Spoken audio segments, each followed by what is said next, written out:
चलिए let's start. So last class में हमने प्लांट न्यूट्रिशन खत्म किया था and we started with heterotrophic nutrition. Plant was autotrophic, है ना। देन एनिमल का हेटरोट्रॉपिक। तो हेटरोट्रॉपिक स्टार्ट किया था। प्लांट पे एक टॉपिक लिख लेते हैं, वो स्टोमेटा वाला, तो हिंट डालना।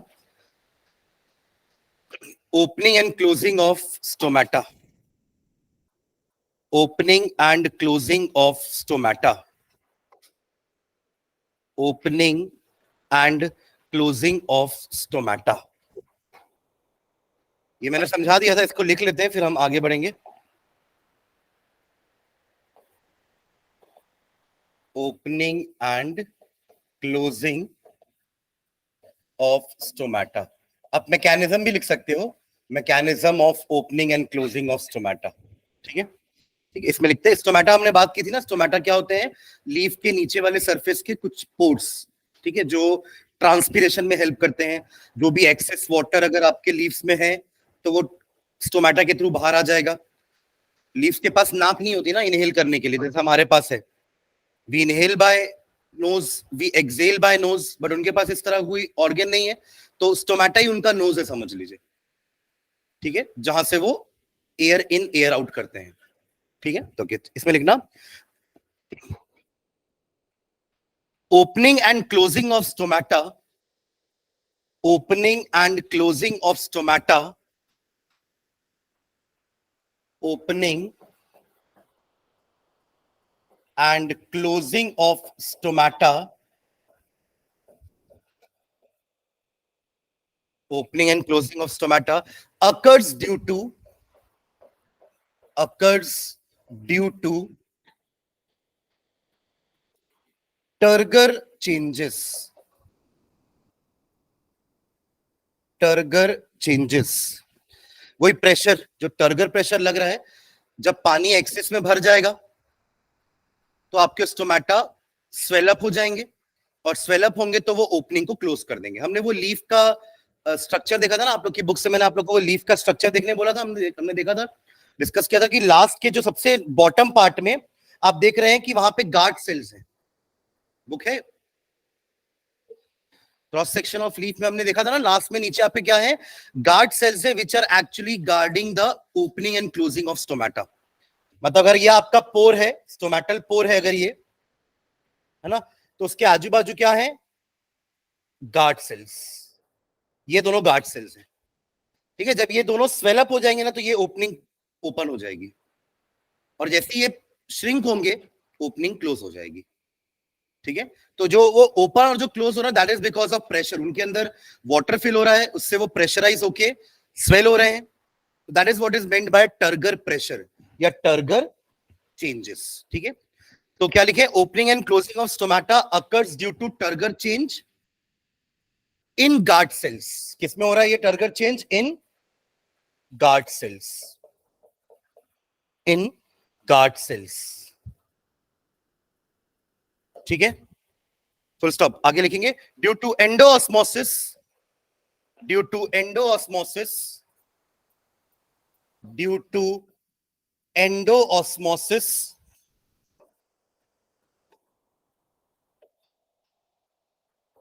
ये पढ़ते थे अपन 9th क्लास में, एंडोऑस्मोसिस, एक्सोऑस्मोसिस। जब सेल के अंदर पानी घुसे तो endosmosis, resulting in the swelling of cell. और जब सेल से पानी बाहर आए तो exosmosis, resulting in the shrinking of cell. ठीक है, तो ड्यू टू एंडोऑस्मोसिस, अब पानी अगर अंदर जा रहा है तो प्रेशर बढ़ेगा ना अंदर वॉल्स के ऊपर। जैसे आप बलून में पानी भरोगे तो बलून की वॉल्स में प्रेशर बढ़ेगा कि नहीं? इसी को टर्गर प्रेशर बोल रहे हैं। ठीक है, तो due to endosmosis an increase in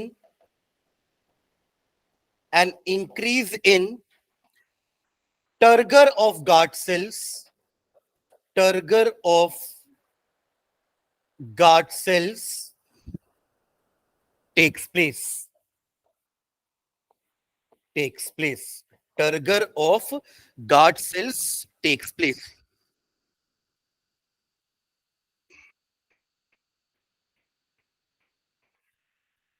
This results in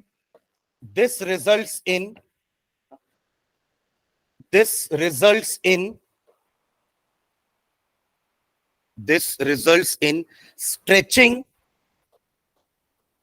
क्या होगा, बलून में अगर आप पानी भरेंगे तो बलून और स्ट्रेच होगा, जितनी उसकी इलास्टिसिटी होगी उतना वो स्ट्रेच होगा, तो results in stretching and bulging out, and bulging out, stretching and bulging out of their outer thin walls, outer thin walls, creating an opening, creating an opening, creating an opening in guard cells of stomata, in guard cells of stomata, in guard cells of stomata.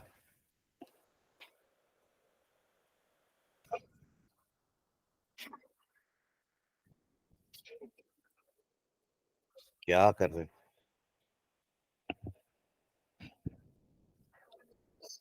ठीक है, अब एक बार आपका जब ये guard cell stretch होके bulge out होके एक ओपनिंग को ओपन कर दिया, मतलब स्टोमाटा को ओपन कर दिया है, तो धीरे धीरे वाटर बाहर जाएगा और धीरे धीरे आपका ये जो टर्गर प्रेशर है ना, जो अभी क्रिएट हुआ है पानी भरने से, ये क्या होगा, डिक्रीज होते जाएगा। ये पानी कहां से आया, जाइलम पानी लेके आ रहा है, किसके पास, लीव्स के पास। जब वो पानी एक्सेस हो जाएगा तब ये टर्गर प्रेशर के कारण स्टोमाटा स्ट्रेच होके बल्ज आउट होगा, creating a opening in between the guard cells. उसी ओपनिंग को तो स्टोमाटा बोल रहे हैं। जब ये पानी खाली हो जाएगा तो अल्टीमेटली वो वापस से सिकुड़ जाएगा, ओपनिंग बंद हो जाएगी, स्टोमाटा बंद हो जाएगा। ठीक है, ओके, तो outer thin walls creating an opening in guard sales of stomata, ये पहला पार्ट हो गया ओपनिंग वाला। ठीक है, अब क्लोजिंग की बात करते हैं, फुल स्टॉप डाल के नेक्स्ट लाइन में लिखना, when the turgor pressure of guard cells decreases, when the turgor pressure of guard cells decreases, ऐसा तब होगा जब पानी धीरे धीरे बाहर होना चालू हो जाएगा। when the turgor pressure of guard cells decreases,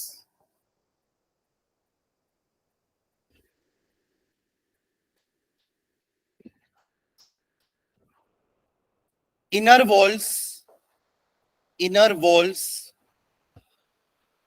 sag, मतलब सिकुड़ने लगेगी।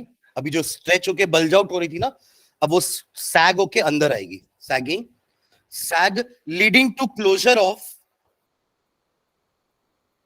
leading to closure of space between them, space between them. This is due to the loss of water,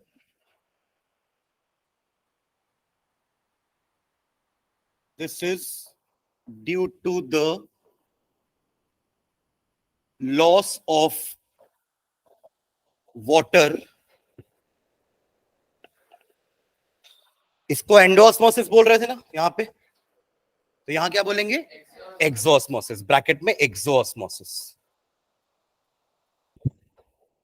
Water getting inside the cell, endoosmosis, water getting out of the cell, exit, enter. ठीक है, this is due to the loss of water, that is exoosmosis from guard cells, from guard cells.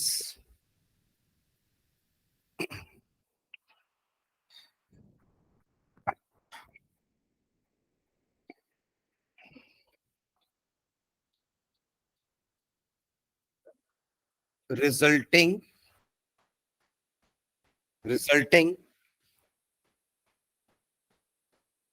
in thicker walls, resulting in thicker walls, moving closer,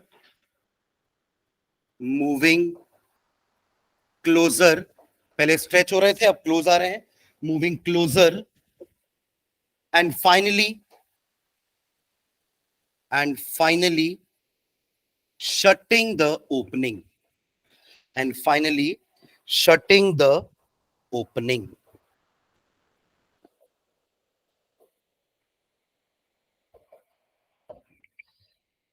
ठीक है, तो ये आपका mechanism हुआ opening and closing of stomata का.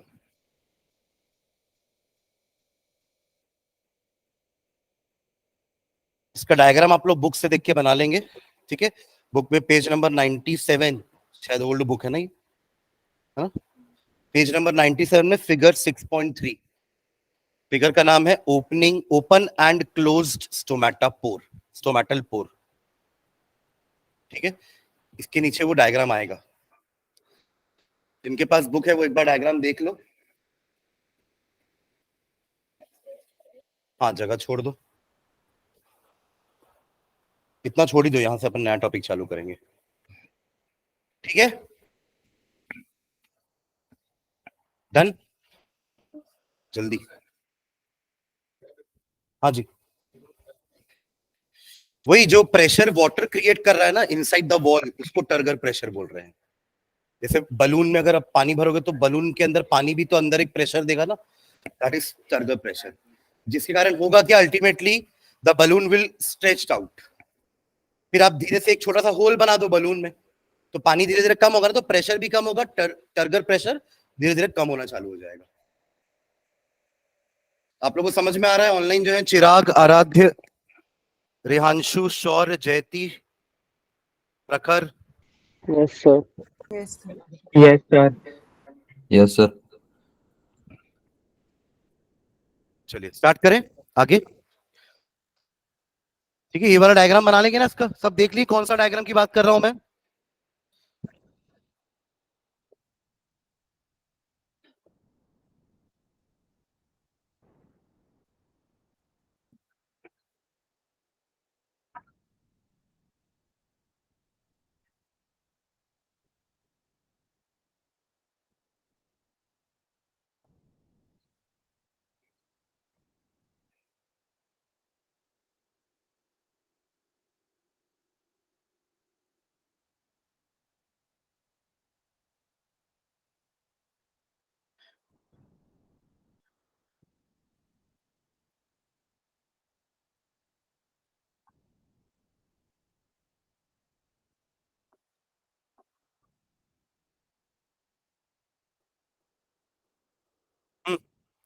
एक बार देखो diagram, सबको दिख रहा है ऊपर टॉप में. ठीक है, ये आपका ओपन स्टोमेटा है ना, स्टोमा, स्टोमा मतलब सिंगुलर के लिए अपन स्टोमा बोल रहे हैं. वो ओपन हो गया बिकॉज यहाँ पे टर्गर प्रेशर क्रिएट हुआ leading to stretching of the walls. ठीक है, अब जैसे ही ये ओपन हुआ तो वाटर बाहर आएगा धीरे धीरे, और आपका स्टोमेटा जो है वो श्रिंक हो जाएगा leading to the closure of the opening. जो पोर आपका ओपन था ना, वो अब क्या हो गया है, क्लोज्ड. राइट, तो ये डायग्राम बुक में है, बना लेना, स्पेस छोड़ दो, बना लेना. ठीक है, चलो नेक्स्ट साइन डालो. Various steps of Holozoic nutrition. Next. Various steps of Holozoic nutrition.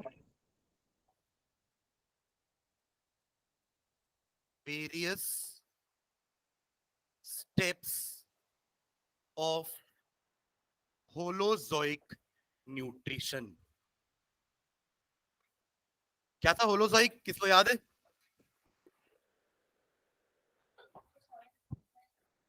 हाँ, जो ऑर्गेनिज्म सॉलिड फॉर्म में, सॉलिड मैटर जो हमारे ऑर्गेनिक मैटर होते हैं उनको डायरेक्टली इनटेक करते हैं, उनको हम कहते हैं, मतलब उस टाइप के न्यूट्रिशन को हम कहते हैं होलोजोइक. देखे ना, उसी में तो सैप्रोफाइटिक देखे थे, उसी में हमने पैरासिटिक देखा था. तो saprophytic was dependent on dead and dead remains, and parasitic was dependent on any living organism. उनके ऊपर या उनके अंदर बॉडी में रह करके वो अपना न्यूट्रिशन लेते हैं.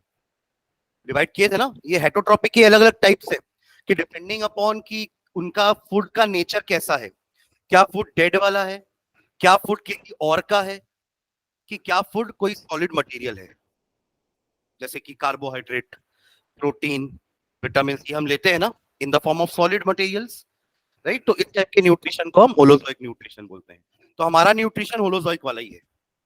राइट, ठीक है, तो इसमें 5 स्टेप डिस्कस किए थे। कोई कौन बताएगा 5 स्टेप्स क्या क्या थे? Raise your hand.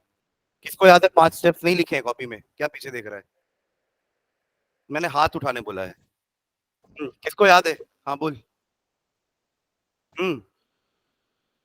पहला इंजेक्शन, हाँ बोलो। Injection, digestion, absorption, assimilation, egestion. एक इन है तो एक ई है, एग्जिट इन, इन एग्जिट है ना। तो injection, digestion, absorption, assimilation and egestion, और ये इसी सीक्वेंस में बोलना है। उल्टा नहीं करना है कि पहले इजेशन कर दिए फिर इंजेक्शन कर रहे हैं, ऐसा नहीं होगा ना। पहले खाओगे फिर निकालोगे ना, कि पहले निकालोगे फिर खाओगे, वो तो बाद वाला प्रोसेस हो गया ना, पर स्टार्ट तो खाने से ही करोगे, राइट। तो सबसे पहला स्टेप लिखेंगे, चलो। इट इन्वॉल्व्स फॉलोइंग स्टेप्स, लिख लो फर्स्ट लाइन में। It involves following step, it involves following steps. ठीक है, पहला फर्स्ट इंजेक्शन, इंजेक्शन नहीं है, ठीक है, इंजेक्शन, आई ई नहीं, इंजेक्शन, ठीक है, इसमें हाइफन डाल के लिखो।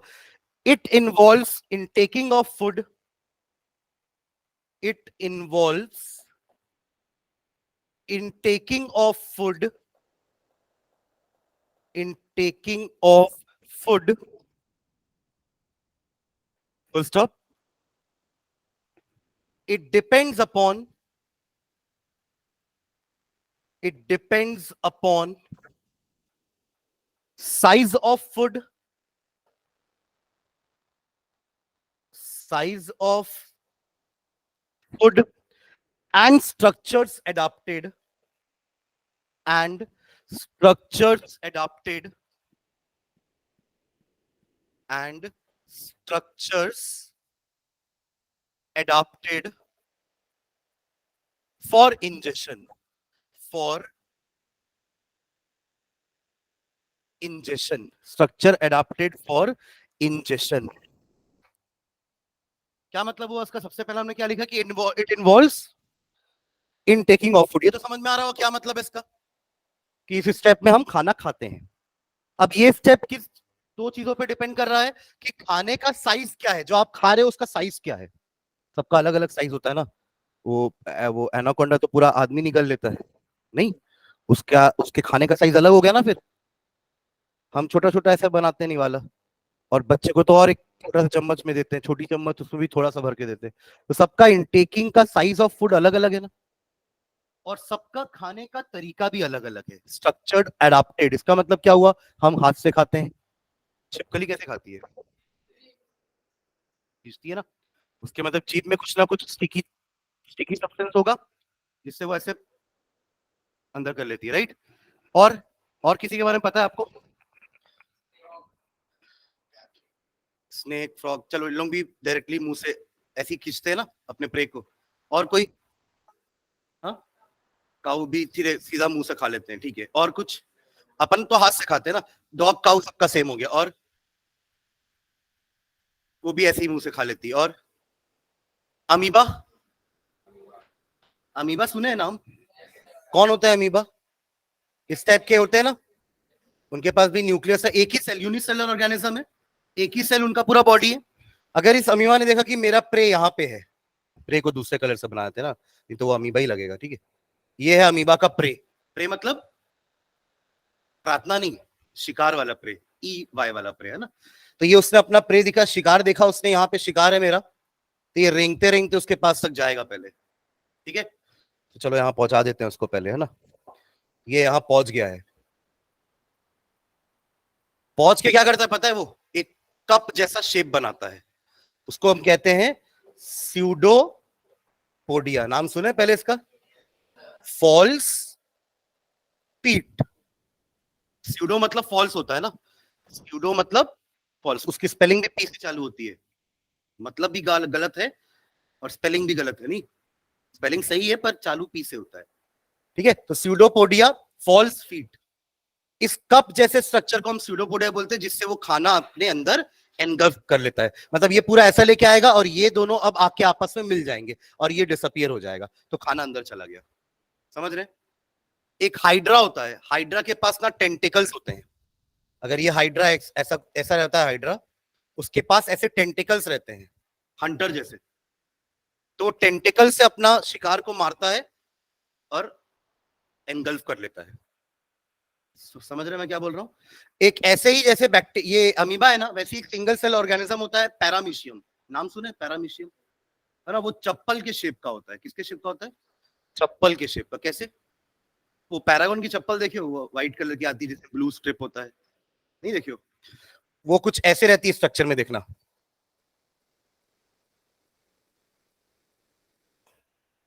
बनाना सही बना एकदम चप्पल, अच्छा तो दिख रहा है। ये बस थोड़ा यहाँ मिला नहीं है, ठीक है, तो इसको अपन वो मोची से सुधरवा देंगे, ठीक है। हाँ, तो ये हो गया आपका पैरामीशियम का शेप, ऐसा दिखता है। इसका तो कोई शेप नहीं होता ना, ये इरेगुलर शेप है, इसका कोई शेप नहीं था, तो इसलिए इसका नाम ही दे दिया एमेबॉइड शेप। क्या बोलते हैं इसको? एमेबॉइड शेप, ठीक है। कोई शेप नहीं है इसका, रेगुलर शेप नहीं है, बट इसका एक शेप दे दिया अपन, चप्पल जैसा शेप है इसका, ठीक है। और यहाँ पे ना इसके क्या रहते हैं आजू बाजू ना, हेयर लाइक स्ट्रक्चर्स होते हैं यहाँ पे उसकी बॉडी में, मतलब उसके सेल में। एक ही सेल है इसके पास भी, ठीक है। और इसके पास ना यहाँ पे एक ओपनिंग होती है, माउथ जैसे, जैसे हमारा माउथ है वैसे उसके पास एक ओपनिंग होती है। उसने देखा अगर उसका शिकार यहाँ पे है, तो ये क्या करता है, उस शिकार को ना अपने बालों के जाल में फंसा लेता है। फंसा लेगा ना बाल में, तो खींच खींच के उसको बाल यहां से यहां, यहां से यहां और मुंह के अंदर। तो ये कैसे खाना खा रहा है? थ्रू सीलिया। इसको क्या बोलते हैं हम? इसके हेयर्स को बोलते हैं सीलिया। ये कैसे खा रहा है? टेंटिकल्स। इसको क्या बोलते हैं? टेंटिकल्स। तो सबका देखो, खाना तो सब खाते हैं, बट सबका खाने का तरीका, जो स्ट्रक्चर्स एडाप्टेड है ना फॉर इनटेकिंग ऑफ फूड, वो अलग अलग होता है। इसका हमने देखा स्यूडोपोडिया, हमारा हैंड्स है। बाकी अपन ने बात की टंग वंग की, बहुत लोग का टंग है, बहुत लोग का डायरेक्टली माउथ है। समझ गए ना? तो ये है इसका मतलब, structures adapted for ingestion. Am I clear? ठीक है, चलो एग्जाम्पल लिख लेते हैं इनके। डायग्राम बनाने की जरूरत नहीं है, बस समझाने के लिए डायग्राम बनाया हूं। बाकी सबके नाम लिख लेते हैं, बस कौन किसको यूज करके अपना खाना खाता है, ठीक है। क्या लिखे? इंजेक्शन तक हो गया, नीचे लाइन में लिखना, it occurs with the help of, it occurs with the help of, it occurs with the help of pseudopodia, pseudopodia in amoeba, amoeba में pseudopodia, कॉमा डाल के लिखते चलो, सीलिया इन पैरामीशियम, सीलिया इन पैरामीशियम, ये पैरामीशियम है ना, वो अमीबा है, कॉमा टेंटिकल्स इन हाइड्रा, बीच वाला hydra, tentacles in hydra, hands in men,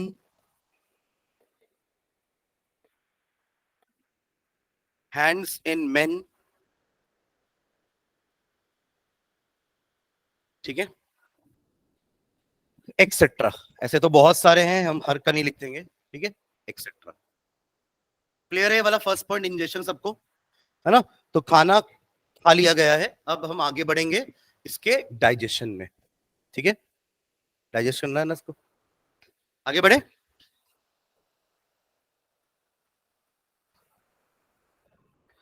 चलो जिनका हो गया वो सेकेंड स्टेप लिखेंगे।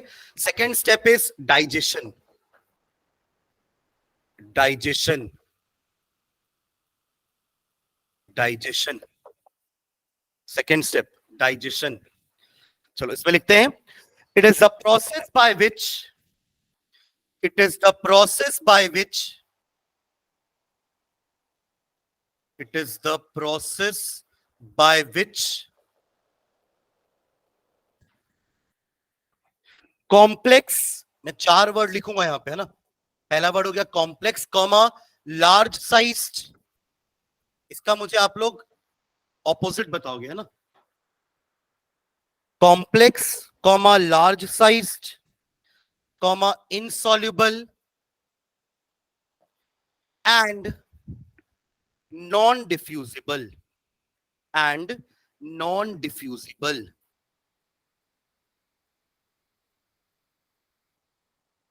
and non-diffusible organic compound like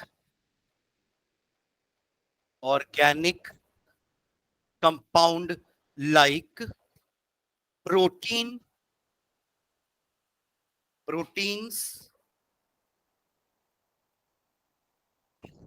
comma fat,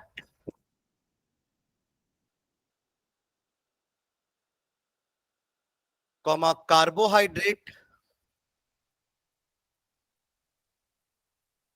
etc.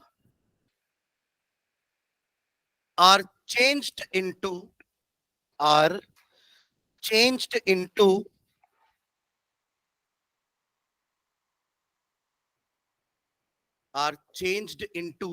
अब ऊपर के चारों वर्ड के ऑपोजिट वर्ड्स लिखने हैं.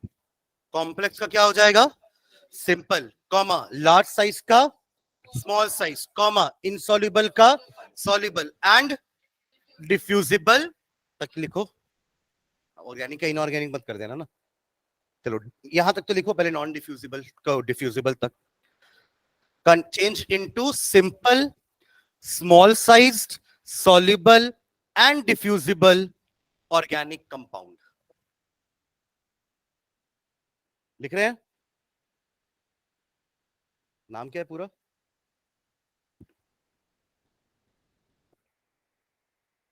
changed into complex का opposite simple, large size का opposite small sized, insoluble का opposite soluble and diffusible organic compound.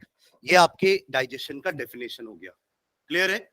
मतलब जितना भी कार्बोहाइड्रेट हमने खाया था, चावल खाए तो कार्बोहाइड्रेट गया, आलू खाए तो कार्बोहाइड्रेट गया स्टमक में, ठीक है? तो रोटी में भी कार्बोहाइड्रेट है. तो ये सब कार्बोहाइड्रेट कन्वर्ट होने वाला है कोई सिंपल, डिफ्यूजिबल, सॉल्युबल मटेरियल में. खुद कार्बोहाइड्रेट ना इनसॉल्युबल होता है. इनसॉल्युबल मतलब वो पानी में डिसॉल्व नहीं होगा, क्योंकि हम पानी भी पीते हैं ना, तो उसमें वो डिसॉल्व नहीं होगा. प्लस नॉन डिफ्यूजिबल का मतलब क्या है? What do you mean by diffusion? Diffusion क्या होता है? Transfer of material from higher concentration to lower concentration. तो एक्चुअली हमारे सेल के अंदर चीजें डिफ्यूजन से ही अंदर जाती है. सेल में कोई दरवाजा तो है नहीं कि दरवाजा खोले अंदर गए दरवाजा बंद कर दिया, ऐसा तो नहीं है. प्लाज्मा मेम्ब्रेन है ना, सेल का खुद का मेम्ब्रेन है, वो सेमी परमिएबल होता है. सेमी परमिएबल मतलब सेलेक्टेड चीजों को इन, सेलेक्टेड चीजों को आउट होने देगा. और वो सिलेक्टेड चीजें डिफ्यूजिबल होती है. जैसे गैस का इन आउट हो जाएगा, वाटर का इन आउट हो जाएगा. तो उसके लिए चीजों का डिफ्यूजिबल होना जरूरी है. डिफ्यूजिबल का मतलब ऐसी चीजें जो सेल के अंदर डिफ्यूज होके चले जाए या बाहर आ जाए. समझ में आ रहा है मैं क्या बोल रहा हूं? तो वो कार्बोहाइड्रेट डिफ्यूजिबल नहीं है, पर आप उसको तोड़ के ग्लूकोज बना दोगे, अब वो डिफ्यूजिबल है. प्रोटीन डिफ्यूजिबल नहीं है. दाल खाए, दाल में प्रोटीन गया अंदर, पर प्रोटीन बड़े बड़े मॉलिक्यूल है, कॉम्प्लेक्स मॉलिक्यूल है, नॉन डिफ्यूजिबल मॉलिक्यूल है, इनसॉल्युबल मॉलिक्यूल है, लार्ज साइज मॉलिक्यूल है. पर इसी को हम कन्वर्ट करते हैं अमीनो एसिड में. हम मतलब हमारा digestive system during the process of digestion. तो डाइजेशन में ये प्रोटीन जो है पूरा का पूरा अमीनो एसिड्स में कन्वर्ट हो जाता है.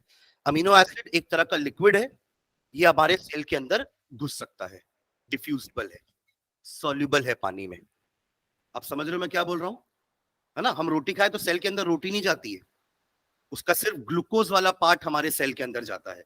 हमने दाल खाई तो सेल के अंदर दाल नहीं गई, प्रोटीन का अमीनो एसिड में कन्वर्जन होके वो सेल के अंदर जाता है. क्योंकि सेल के अंदर डिफ्यूजिबल चीज ही एंटर कर सकती है, नॉन डिफ्यूजिबल चीजें, बड़ी बड़ी मॉलिक्यूल्स आपके सेल के अंदर घुस नहीं सकते. तो उसको घुसने लायक बनाने के लिए ही डाइजेशन होता है. और एक बार अगर डाइजेशन हो गया तो एब्जॉर्प्शन हमारा अगला स्टेप होता है, जहां पे वो सेल उसको एब्जॉर्ब करेंगे, सेल के अंदर वो डिफ्यूजिबल मटेरियल चला जाएगा. ठीक है, ये लिख लिया सब. लास्ट ऑर्गेनिक कंपाउंड में एंड किए ना? हाँ ठीक. ओके, इसमें एक लाइन और लिखना.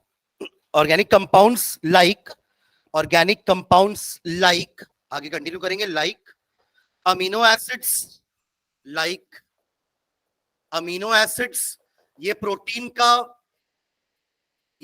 का फ्यूचर होता है। प्रोटीन अंदर जाने के बाद ये बन जाता है अमीनो एसिड। हमने खाया प्रोटीन था, बट अंदर जाके वो अमीनो एसिड बन गया। तो like amino acids comma fatty acid, ये फैट्स के साथ होता है। Fatty acids and glycerol, fatty जितने भी फैट है ना हमारे बॉडी के अंदर, जो अंदर जाने के बाद फैटी एसिड और ग्लिसरॉल में कन्वर्ट हो जाते हैं। फैट मतलब oil containing foods, they have fat, ठीक है। तो like amino acid, fatty acids and glycerol etcetera etcetera, ठीक है। अब ये प्रोसेस होता कैसे है स्टमक के अंदर या हमारे डाइजेस्टिव सिस्टम के अंदर? तो अंदर होते हैं एंजाइम्स। क्या होते हैं? Enzymes. Again enzymes are the biocatalyst. हमने लास्ट क्लास में भी डिस्कस किया था ना, RUBP, that was also an enzyme, जो उसको फोटोसिंथेसिस में हेल्प कर रहा था। और हमारे डाइजेस्टिव सिस्टम का एंजाइम किस में हेल्प करने वाला है? डाइजेशन में। मतलब अगर हमारे डाइजेस्टिव सिस्टम में एंजाइम्स नहीं होते ना, तो एक समय का खाना, मतलब आज मान लो मैंने खाना खाया, तो उसको डाइजेस्ट होने में 50 साल लग जाते। एक बार भरपेट खाना जो आप खाते हो ना, अगर एंजाइम्स नहीं होते तो आपको एक समय का खाने को डाइजेस्ट करने के लिए 50 साल लगते। मतलब कितना धीरे धीरे डाइजेशन होता ना। उसके पहले आप और कुछ खा नहीं पाते। मतलब आप जिंदगी में 2 या 3 बार खाना खाते बस, मुश्किल से। एक बार पैदा हुए खाना खाए, उस समय तो छोटा सा पेट, चलो ठीक है जल्दी डाइजेस्ट होगा। पर एक बार बड़ा पेट हुआ, तब खाने को डाइजेस्ट करने 50 साल, तब तक तो मर जाओगे। समझ रहे हो मैं क्या बोल रहा हूँ? तो ये एंजाइम्स हैं जो हमें और खाने में हेल्प करते हैं। जल्दी जल्दी खाना डाइजेस्ट करते हैं, भूख लगी, फिर जल्दी जल्दी खाना डाइजेस्ट कर दिए, भूख लगी। समझ रहे? तो ये एंजाइम्स हैं जिनके कारण हमें बार बार भूख लगती है, क्योंकि वो जल्दी जल्दी खाना डाइजेस्ट कर देते हैं। पर इनका भी तो एक लिमिट होगा ना फंक्शन करने का। लाइफ लॉन्ग थोड़ा वो सेम रेट से काम करेंगे। आप करते हो सेम रेट से काम? नहीं ना। हम जैसे जैसे बूढ़े होते जाएंगे तो हमारी ताकत, हमारी जो काम करने की जो स्पीड है वो कम होगी कि नहीं होगी? वैसे इनके साथ भी होता है। तभी तो जो ओल्ड हो जाते हैं उनको थोड़ा सा डाइजेशन में प्रॉब्लम होना चालू हो जाता है। क्योंकि आप अभी इस एज में जितना स्पीड से खा रहे हो, जितना गैपिंग के बाद खा रहे हो, यही चीज आप आगे कंटिन्यू नहीं कर पाओगे, क्योंकि आपका डाइजेस्टिव सिस्टम का भी तो एफिशिएंसी धीरे धीरे कम होगा, राइट? तो enzymes are the biocatalyst which help in the digestion of food. और एंजाइम्स आते कहां से हैं? पूरे डाइजेस्टिव सिस्टम में, स्टार्टिंग फ्रॉम माउथ से स्मॉल इंटेस्टाइन तक। अलग अलग जगह पे अलग अलग ग्लैंड्स हैं जो जूस सेक्रेट करते हैं। ग्लैंड्स हमारी बॉडी में रहते हैं जो कुछ ना कुछ सेक्रेट करते हैं। जैसे स्वेट ग्लैंड पसीना सेक्रेट करता है, सलाइवरी ग्लैंड सलाइवा सेक्रेट करता है, ऑयली ग्लैंड हमारे चेहरे पे, फेस में, बॉडी में ऑयल ग्लैंड भी होते हैं, जिससे ऑयल आता है ना इससे बाहर। तो वो बेसिकली क्यों आ रहा है? Because of those glands. तो ग्लैंड्स क्या होते हैं? ये भी एक तरह के ऑर्गन ही है, समझ लीजिए, जो कुछ सेक्रेट करते हैं हमारी बॉडी में। तो ये डाइजेस्टिव ग्लैंड्स कहाँ है? हमारे बॉडी के अंदर, वो पूरे ट्रैक में। आपका ट्रैक कहां से चालू होता है? माउथ से, और एंड कहां होता है? Anus. That is the final point, ठीक है। इस बीच में जगह जगह पे ऐसी ग्लैंड्स हैं जो जूसेस सेक्रेट करते हैं। कौन सा जूस? मौसम्बी, पाइनएप्पल जूस सेक्रेट करता है। इनके खुद के जूस के नाम होते हैं। जैसे सलाइवा हो गया, सलाइवरी ग्लैंड का जूस। गैस्ट्रिक ग्लैंड आपके पेट में होता है, स्टमक में, तो उसके जूस को गैस्ट्रिक जूस बोलते हैं। लीवर भी अपना एक जूस सेक्रेट करता है, पेनक्रियास भी अपना एक जूस सेक्रेट करता है, इंटेस्टाइन भी अपना एक जूस सेक्रेट करता है। और इन सब के जूस में क्या होता है? एंजाइम्स। और यही एंजाइम्स आपके खाने को डाइजेस्ट करने में हेल्प करते हैं। तो ये डाइजेशन में एक लाइन और लिखते हैं कि डाइजेशन होता कैसे है। क्या होता है वो तो लिख लिए, पर वो कॉम्प्लेक्स सिंपल कैसे बनता है, वो लार्ज साइज स्मॉल साइज कैसे बनता है? Because of the action of enzymes, ठीक है। तो एक लाइन उनके बारे में भी लिखते हैं, लिखो। हाँ, write down. It occurs in the presence of, it occurs in the presence of, it occurs in the presence of digestive enzymes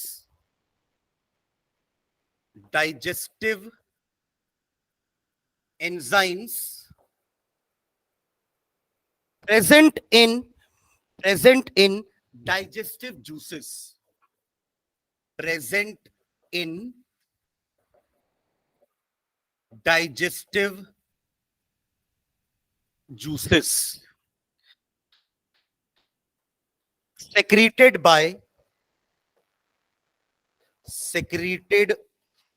by digestive glands. समझ गया ना? हो किससे रहा है? एंजाइम से. एंजाइम कहां से आ रहे हैं? जूस से. जूस कहां से आ रहा है? ग्लैंड से. तीनों कनेक्टेड है. ग्लैंड ने जूस सिक्रीट किया, जूस के अंदर एंजाइम है और एंजाइम्स हेल्प कर रहा है डाइजेशन में. ठीक है. अलग अलग टाइप के एंजाइम्स होते हैं तो क्योंकि हम मटेरियल भी तो अलग अलग टाइप का खा रहे हैं ना. कार्बोहाइड्रेट के लिए अलग एंजाइम होगा, प्रोटीन के लिए अलग एंजाइम होगा, फैट के लिए अलग एंजाइम होगा. ठीक है.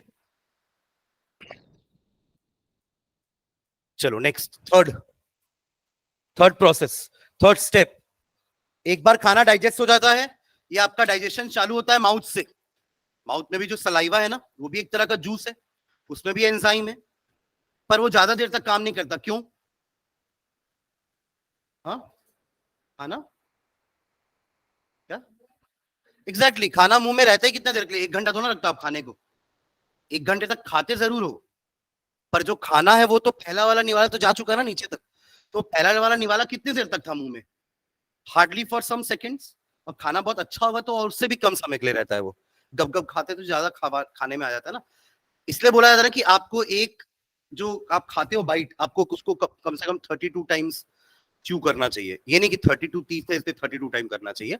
स्टडी है कि 32 टाइम्स में ना जितना भी स्टार्च आपने लिया होगा ना, वो माउथ में डाइजेस्ट हो जाएगा. समझ रहे मैं क्या बोल रहा हूँ? तो ऐसा बोलते हैं, पर फॉलो करना तो फिर एक आदमी रखना पड़ेगा साइड में ना, कि मैं खा रहा हूँ तो गिनना भाई मैं एक वाले को कितने बार चबा रहा हूँ. तो बैठेगा, भैया हो गया 32, रुक जाओ, अंदर ले लो. अब दूसरा खाए, फिर वो चालू किया अपना गिनती, 1 2 3, भैया हो गया 32, फिर अंदर जाओ. ऐसा नहीं कर सकते, बट ठीक है, हमें प्रॉपरली खाना चबाना चाहिए. नॉर्मली हम ऐसा करते हैं ना कि चावल बग बग खा लेते हैं, वो ऐसे ही चला जाता है, वो च्यू भी ठीक से नहीं होता है. पर आपके दांतों का काम तो वही है ना, च्यूइंग एंड ग्राइंडिंग, मिक्सिंग. ये 3 काम है हमारे दांतों का. मिक्स करना, ग्राइंड करना, च्यू करना. उसके बाद ही अंदर जाना चाहिए खाना. तो इसलिए स्टार्ट तो माउथ से हो जाता है आपका जो डाइजेशन है, और एंड कहां पे होता है? एनस में तो बाहर निकलता है भैया, वहां. हाँ, स्मॉल इंटेस्टाइन. स्मॉल इंटेस्टाइन में खत्म हो जाता है. जितना भी डाइजेशन होना होगा ना, स्मॉल इंटेस्टाइन में खत्म हो जाएगा. वहीं से एब्जॉर्प्शन चालू होता है. स्मॉल इंटेस्टाइन के पास आपके ब्लड वेसल्स आते हैं लेने के लिए. हो गया भैया डाइजेशन, तो चलो लोडिंग करो, जाना है हमको खाना पहुंचाने हर जगह, है ना. तो वो इंटेस्टाइन के पास आते हैं ब्लड वेसल्स. अब इंटेस्टाइन का भी ना स्ट्रक्चर बड़ा अजीब सा बना हुआ है. देखिए ना, वो कॉइल्ड अतरी बोलते हैं ना, उसको क्या बोलते हैं हिंदी में? अतड़िया. हाँ, अरे वो तो बीमारी है रे भाई, किडनी में स्टोन है, स्टोन थोड़ा बोलेगा, है ना. तो वो इंटेस्टाइन है जो आपकी बहुत लंबी होती है ना, कितनी, लगभग आराम से वो 6-7 मीटर की होगी. वो तो फोल्डेड है, इसलिए आ गई अंदर. नहीं तो कैसे आती? हमारा हाइट नहीं है उतना 6-7 मीटर का, 2 मीटर नहीं है हमारी हाइट, राइट. पर वो कैसे है? कॉइल्ड है. आप समझ रहे हो मैं क्या बोल रहा हूँ? कैसी है वो? कॉइल्ड शेप में है. और ये जो कॉइल है ना, जैसे गाड़ी जब घाटी में चलती है तो क्या तेज चलती है? बहुत धीरे धीरे जाती है ना घाटी में. तो ऐसी जगह घाटियां हैं वहां पे, ताकि खाना धीरे धीरे जाए, ताकि डाइजेशन का टाइम मिल सके. आप समझ रहे हो मैं क्या बोल रहा हूँ? तो उन टाइप के स्ट्रक्चर को विली और माइक्रोविली बोलते हैं, जहां पे खाना थोड़ा देर तक रह सकता है और खाना डाइजेस्ट हो सकता है. Getting what I am saying? ठीक है. चलो थर्ड प्रोसेस आ जाओ, absorption.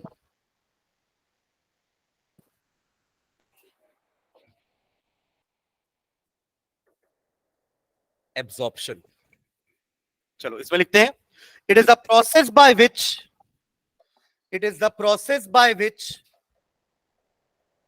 it is the process by which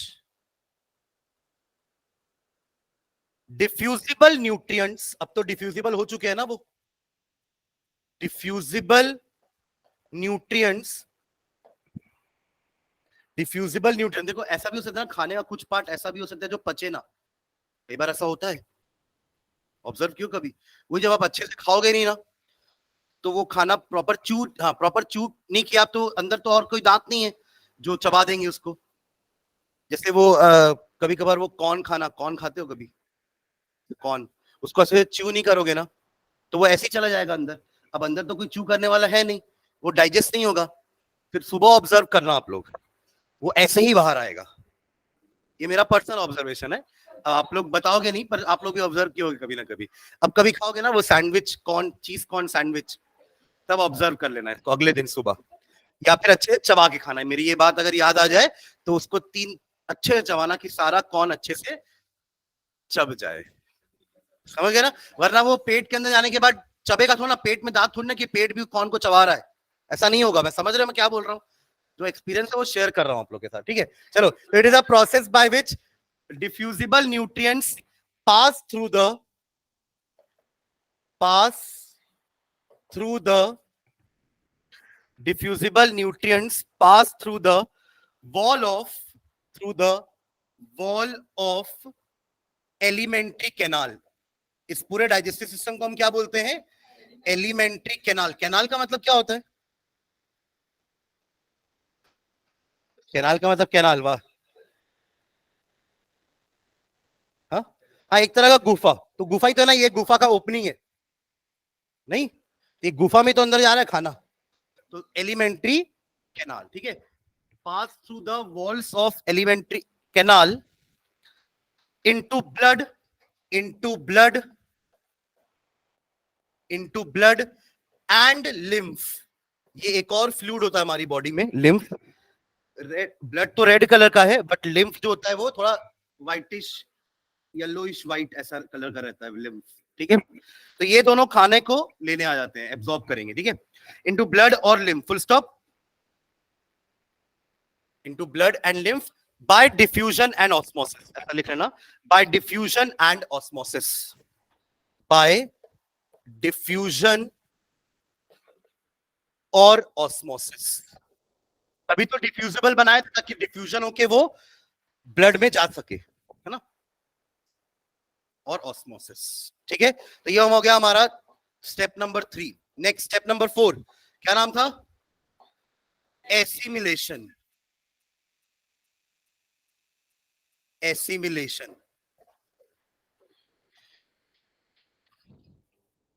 यहां वही डिफ्यूजिबल वाला फिर से अपने ओरिजिनल फॉर्म में आएगा, एसिमिलेट, ठीक है? हाइफन डाल के लिखो। एक्चुअली देखो, हमारी बॉडी में आप लोग मेटाबॉलिज्म सुने हो कभी? क्या होता है मेटाबॉलिज्म का मतलब? हमारे बॉडी में जितने भी रिएक्शंस होते हैं ना, उसको हम मेटाबॉलिज्म बोलते हैं। क्या बोलते हैं? मेटाबॉलिज्म। अब उसके भी 2 टाइप होते हैं, एक होता है कैटाबॉलिज्म और एक होता है एनाबॉलिज्म। कैटा मतलब कट। कैटा कहां से आया है? कट से। कोई चीजों को अगर तोड़ना है, डिकम्पोज, डिकम्पोज पढ़ते थे ना अपन, कि एक बड़ी सी मॉलिक्यूल को छोटे छोटे मॉलिक्यूल में ब्रेक करने के प्रोसेस को हम डिफ्यूजन बोलते हैं, राइट? तो अगर मुझे कोई चीज को तोड़ना है तो वो कहलाता है कैटाबॉलिक, और कोई चीज बनानी है तो वो क्या कहलाएगा? Anabolic process. तो जैसे डाइजेशन था, डाइजेशन में क्या हो रहा है? कैटाबॉलिज्म। Very good. डाइजेशन क्या हो रहा है? क्योंकि आपने वहां पे एक बड़े बड़े मॉलिक्यूल्स को छोटे में कन्वर्ट किया ना, तो बेसिकली यहाँ पे आप तोड़ रहे हो, कैटाबॉलिज्म। और यहाँ पे क्या है? उन्हीं टूटे हुए मॉलिक्यूल से आप फिर से बना रहे हो, तो ये एनाबॉलिक प्रोसेस हो जाएगा। समझ रहे हैं? तो मेटाबॉलिक, जितने भी बॉडी के अंदर रिएक्शन हो रहे हैं, प्रोसेस हो रहे हैं, सबको मेटाबॉलिज्म बोलते हैं। Am I clear? उसमें आपके 2 टाइप के प्रोसेस हो गए, एनाबॉलिक जहां कुछ बनता है, कैटाबॉलिक जहां कुछ टूटता है। रेस्पिरेशन भी एक तरह का कैटाबॉलिक ही हुआ। क्यों? क्योंकि रेस्पिरेशन में आप जो इनटेक फूड है उसी को तो ब्रेक डाउन करके एनर्जी बना रहे हो ना, तो वो भी एक तरह का कैटाबॉलिक प्रोसेस ही हुआ, रेस्पिरेशन, ठीक है? तो चलो एसिपिरेशन में लिखो हाइफन डाल के, it is an anabolic process, it is an anabolic process by which simple nutrients by which simple nutrients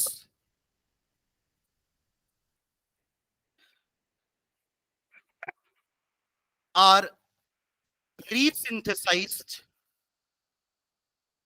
are resynthesized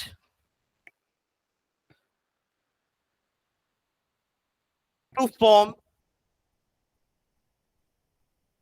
complex molecules।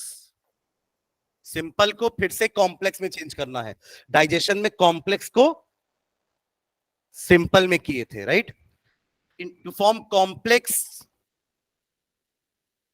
Biomolecules, complex biomolecules, molecules. Biomolecules का मतलब वही सब, प्रोटीन, विटामिन, कार्बोहाइड्रेट, उनको biomolecules बोलते हैं। ठीक है, biomolecules like protein, fat etcetera, like protein, fats etcetera. हमारे सेल के अंदर प्रोटीन कौन बनाता है? राइबोसोम्स, याद है? सुने नाम ये राइबोसोम्स का? Ribosomes are called protein factory, है ना? तो ये प्रोटीन वो बनाएंगे किससे? वही जो अमीनो एसिड अंदर आया है। आपने दाल खाई, वो अमीनो एसिड में कन्वर्ट हो गया पेट के अंदर, वो अमीनो एसिड ब्लड के साथ ट्रैवल करके सेल के अंदर आ गया, सेल में राइबोसोम्स ने उसको लिया, उससे वापस प्रोटीन बना दिया। क्लियर है? इस तरीके से सेल को भी प्रोटीन मिला ना, वरना आपके पेट तक ही प्रोटीन था, आपने तो उसको कन्वर्ट करके भेजा ना सेल के अंदर, तो सेल को तो प्रोटीन मिला ही नहीं। तो सेल उस अमीनो एसिड को फिर से प्रोटीन में कन्वर्ट करके यूज करेगा for growth and repair. Protein are necessary for that only ना, फॉर ग्रोथ एंड रिपेयर। ठीक है, ओके। तो क्या लिखे? Fat etcetera, full stop. It occurs inside the cell. ये प्रोसेस हो कहां रहा है? Inside the cell. It occurs inside the cell. It occurs inside the cell. It occurs inside the cell. Done? Full stop डाल के एक line और लिखना। The biomolecules formed, the biomolecules formed, the biomolecules formed, the biomolecules formed help in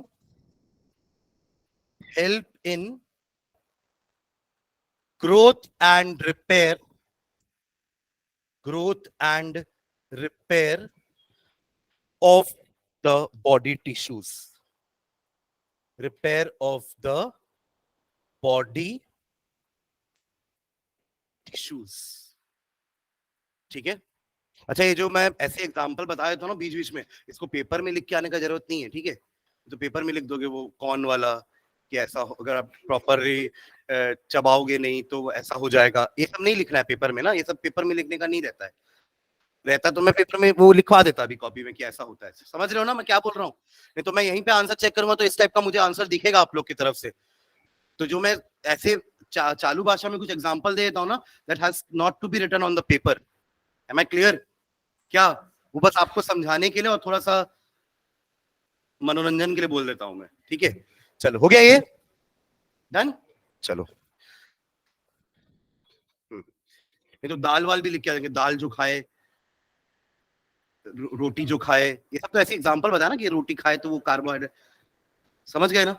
इतना कुछ है लिखने के लिए पहले से आपके पास, और कुछ नया जनरेट नहीं करना है वहां पे। ठीक है, चलो नेक्स्ट। पेट में दांत नहीं होते हैं, ऐसा भी लिखोगे, मेरे को पता है कि अच्छे से माउथ में चबाना है क्योंकि पेट में दांत नहीं होते, सर ने बताया था। ये तो पता है सबको, पेट में दांत नहीं होते, मैं तो आपको समझाने के लिए बता रहा था ना। तो ये सब नहीं होना चाहिए उसमें, समझ रहे ना? एक और चीज, एक और बताता हूँ जो लिख सकते हो आप लोग, और वाकई में लिखोगे भी, ऐसे हंसने वाली बात नहीं, सही में लिखोगे कि वो स्मॉल इंटेस्टाइन में घाटियां होती हैं, ऐसा लिखोगे। मैं तो समझाने के लिए बताना कि आपको वो रिलेट कर पाओगे। घाटियों में गाड़ी धीरे चलती है, इसका मतलब इंटेस्टाइन में खाना धीरे धीरे जाएगा ताकि आप प्रॉपरली डाइजेस्ट कर सको। तो ये सब पेपर में नहीं लिखना होता है, समझ रहे हो क्या? नहीं अरे सर क्या बोल रहा हूँ, हमको तो पता है भाई, तुम्हारे लिए नहीं बोल रहा हूँ, पर कुछ लोग हैं जो लिख देते हैं, तो मेरे को तो बताना पड़ेगा ना क्योंकि ये सब रिकॉर्ड हो रहा है। आप बता सर, आप तो पढ़ा थे, देखो आप उसको घाटीच बोले थे, देख लो मेरे पास तो रिकॉर्डिंग है, इतने मिनट इतने सेकंड का आप रिकॉर्डिंग देख लो सर अपना, आपने बोला था। आप तो क्लेम कर दोगे मेरे पास आगे, इसलिए मैं ये चीज भी रिकॉर्डिंग नहीं बोल रहा हूँ।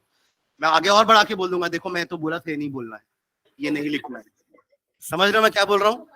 चलो आगे बढ़ते हैं। लास्ट क्या बच गया है?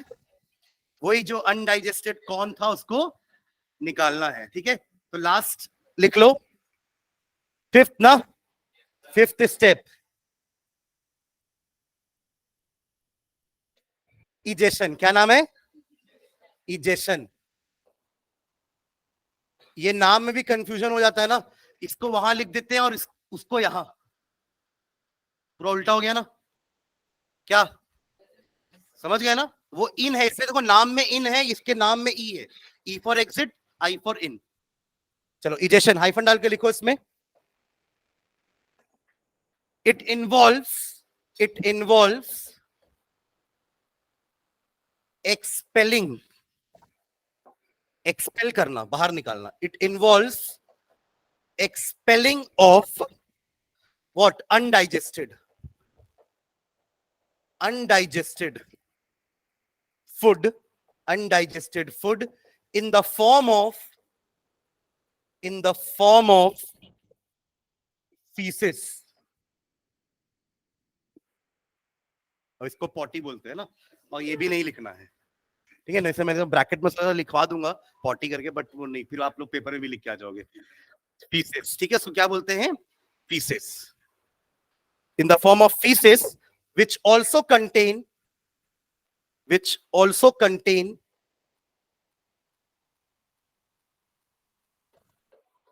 excess of water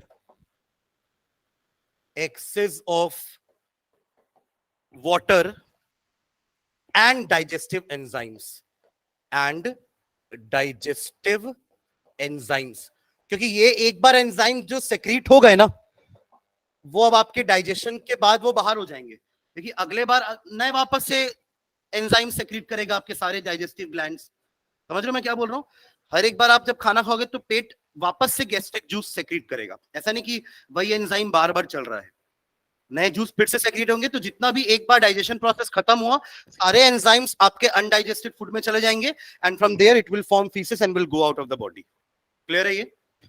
faeces which also contain excess of water and digestive enzymes. Clear है ये? चलो ठीक है, नेक्स्ट हैंड डाल लो.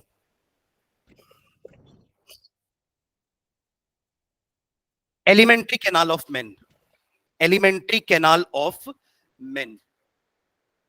क्या हो गया? अभी तो कुछ नहीं बोला मैं ऐसा.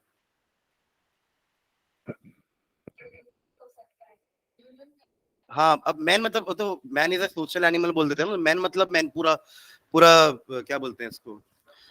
हाँ नहीं, पूरा प्रजाति को मैन बोल दिए हैं. ठीक है,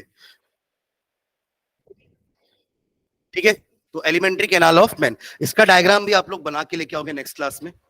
तो नेक्स्ट क्लास में ना इसका पूरा स्ट्रक्चर, इसका वर्किंग, आज हमने एंजाइम्स के नाम नहीं पढ़े ना कि कौन कौन से एंजाइम्स होते हैं. आज हमने बस इतना पढ़ा है कि स्टमक में, मतलब डाइजेशन प्रोसेस में एंजाइम्स हेल्प करते हैं.